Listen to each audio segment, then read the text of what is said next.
the infantry soldiers out and shoot some muskets. As we do this, though, there are a few things I have to ask of you all for safety reasons, because yes, these are real guns, both the cannons and the muskets. They're firing blank rounds, but that means they are still loud. So, when we go to fire these cannons, I'm going to give you all the cue, make ready, and that is your cue if you need to cover your ears. I recommend plugging, not covering. Still, we're also going to have the muskets fire. We're going to talk a little bit about how cannons and muskets work together on the battlefield in the American Revolution. So, first of all, what you are seeing in front of you here are examples of what were called field pieces. These are the types of guns that would have been dragged up into a field battle with the infantry soldiers. We have examples of 3-pounder cannons there. These ones could fire just as quickly as an infantry soldier with a musket on the battlefield. They are primarily being used as close artillery support. You're going to use round shot for one of these cannons, or something called case shot, otherwise known as canister or grape shot. It's essentially a tin can filled with iron balls or a bunch of musket balls. It acts like a giant shotgun. You can imagine how effective that is on a battlefield where your enemy is lined up shoulder to shoulder, coming across the field at you. You can imagine as a soldier who is charging into one of those cannons, you want to move quickly. Right? So, as we go ahead and fire these guns, you may have already seen our gun crews getting ready. Each artillerist in this time period had very specific jobs to make sure these cannons were going to fire in the field. Kind of like a little bit of a dance that they do around these guns. And all of these artillerists would have been cross-trained on each of those jobs.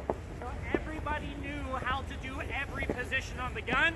So if something happened in the middle of a battle, like you're taking casualties, somebody else can fill in. It does.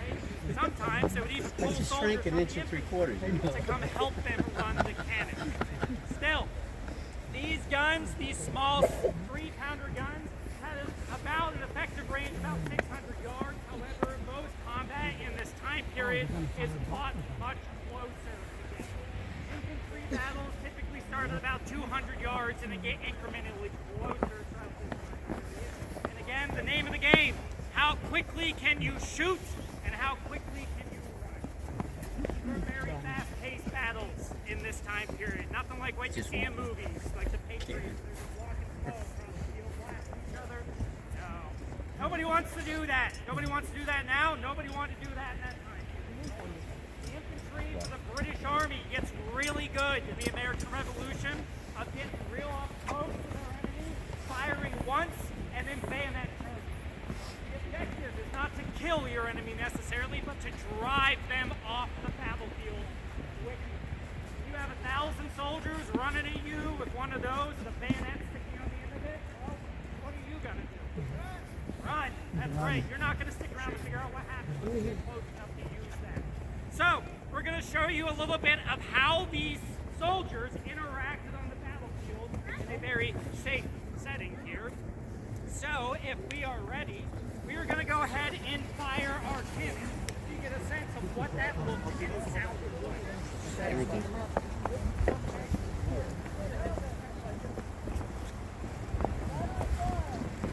All right, this is your cue. Plug up your ears.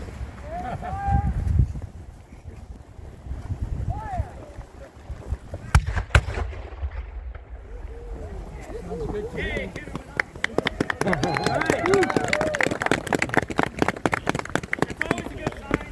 Nice job. But you can imagine that doesn't No, it always wasn't that happen, loud. because gunpowder in this time period is very temperamental. Definitely smells like a cannon.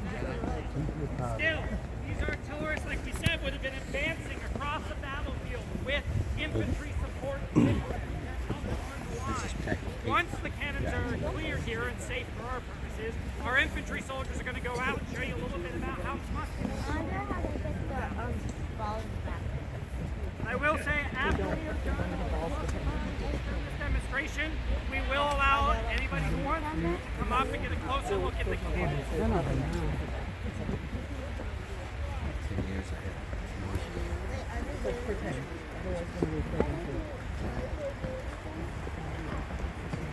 It looks like they're getting ready to do it again. Not yet. All clear?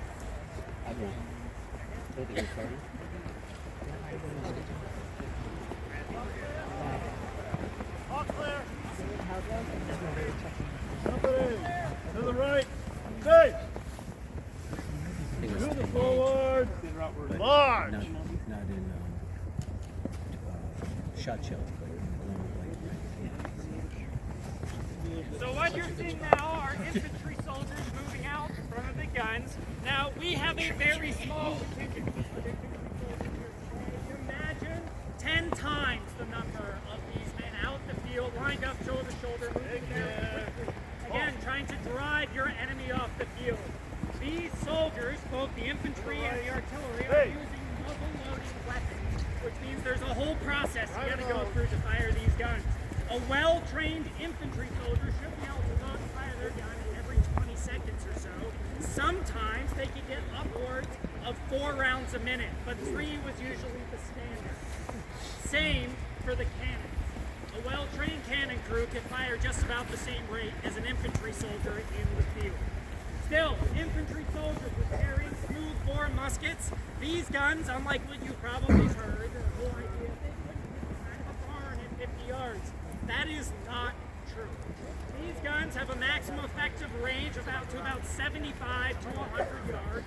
However, they can kill somebody at 400, 500 yards. So the objective is to put as many musket balls downrange as you can. Which is why they're lining up shoulders to shoulders when they're in the field.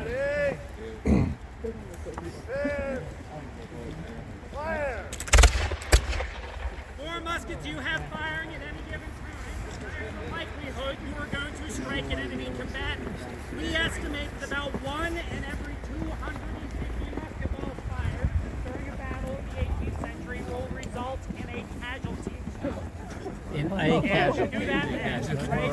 It takes a lot of soldiers, a lot of light going down range to be Hence the effective. bayonet. Again, it's why you want your soldiers to be moving quickly. Again, the objective, drive your enemy off the field. These infantry soldiers would have drilled in what they call fire.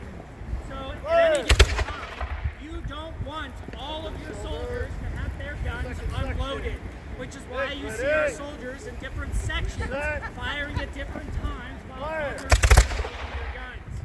In a battle, this typically would have been on the company scale, so 50 soldiers at a time. And they had whole sequences that they would train on to go through for different scenarios that they could find themselves in.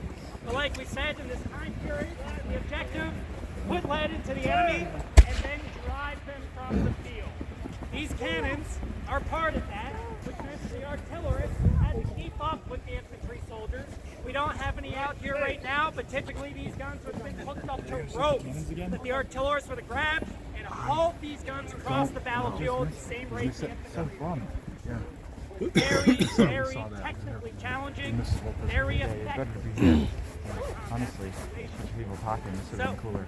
Once our muskets are cleared, you all can step forward. Take a look at the cancel. It's all one thing I wanted to see.